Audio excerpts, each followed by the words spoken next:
Listening Library presents What Mr. Mattero Did by Priscilla Cummings. Read for you by Bianco.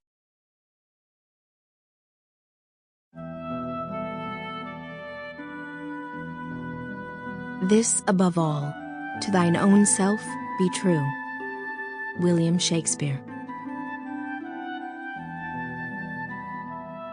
Chapter 1. Claire. This was the plan. Second period, when we had earth science together, we would meet by the girls' bathroom and go straight to the office instead of class. We would say we needed to see the principal, Mrs. Fernandez, right away.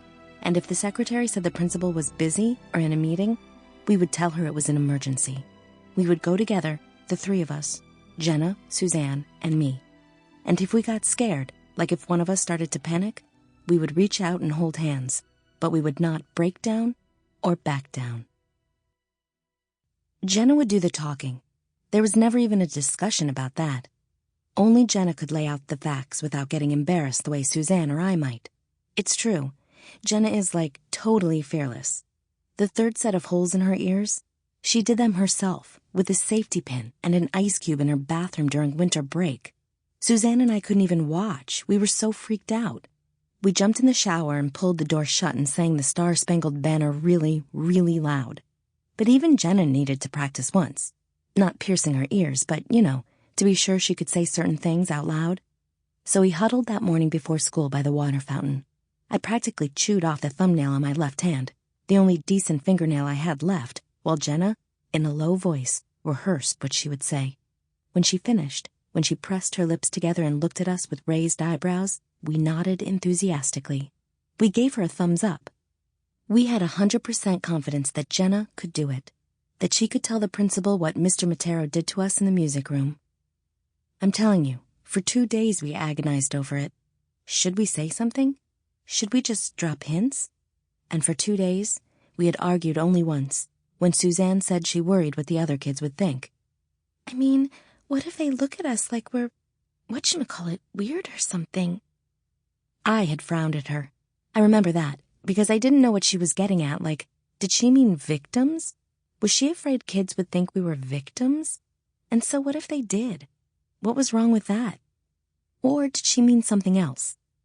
Did we do something to egg him on? I didn't know the word I was looking for then, but I know it now.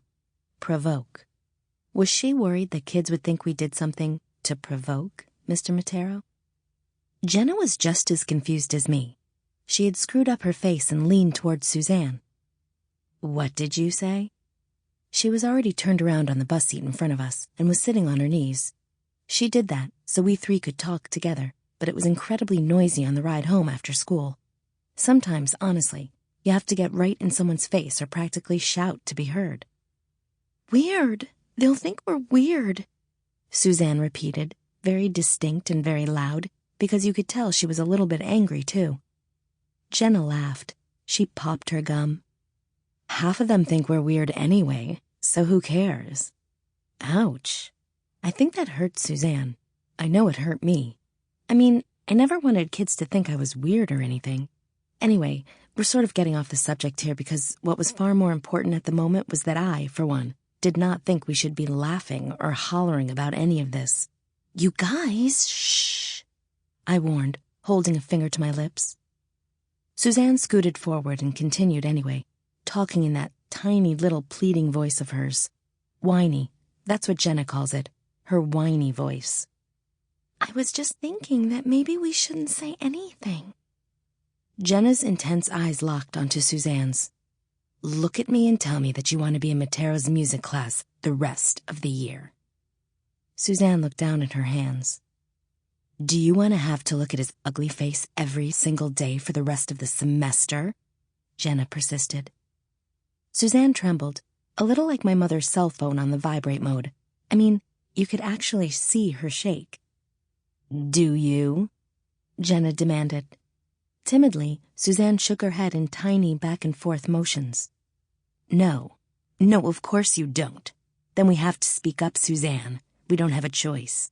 Claire and me, we'll go in there without you if we have to. She glared at me. Won't we, Claire? That's when I first started biting the rest of that good thumbnail off. And after all those weeks of leaving my nails alone, reluctantly, I nodded, agreeing with Jenna. Suzanne was sucking on her bottom lip, the way she does.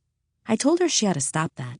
Not that I care. We go back a long ways, Suzanne and me, all the way back to kindergarten, so I'm not the one who's going to give her grief.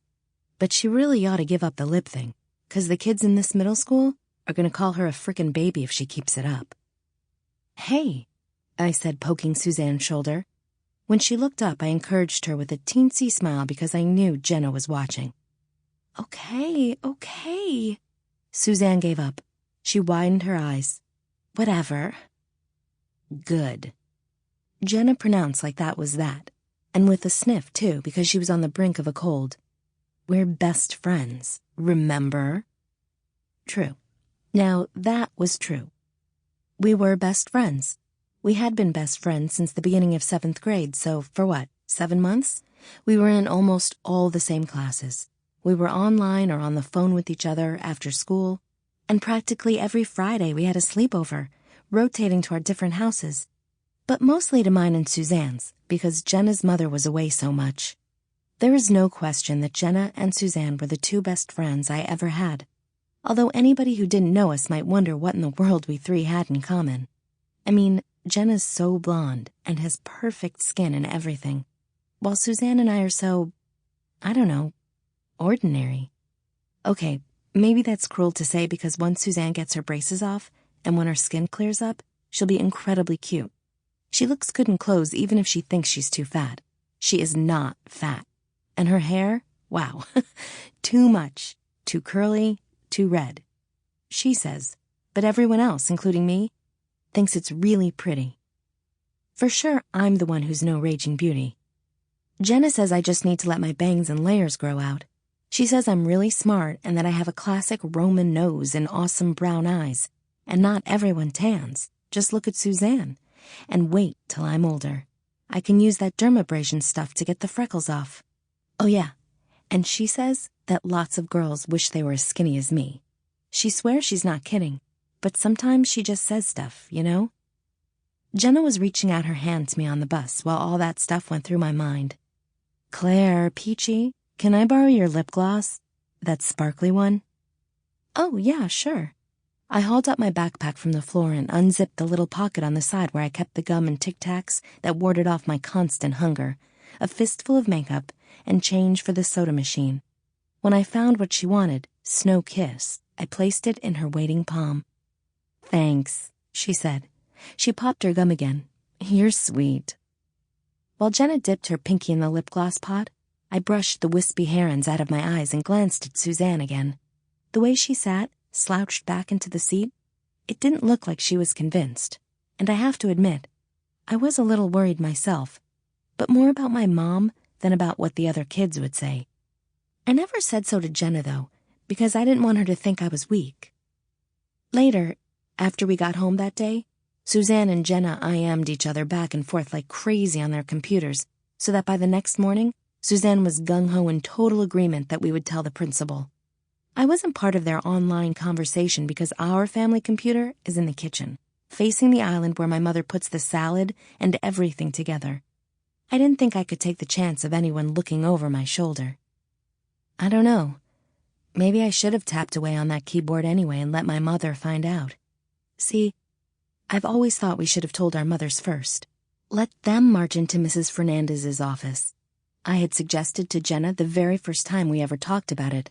Our moms are going to find out anyhow. Claire, this is something we have to do ourselves, Jenna had argued. Besides, my mom's not home this week. Nothing new. Jenna's mom is a flight attendant, and she's away a lot. Paris one week, Honolulu the next.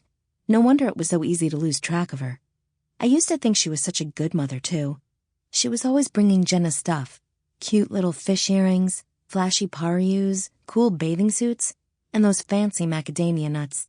She used to give us each a jar every time she flew in from Hawaii. Ha!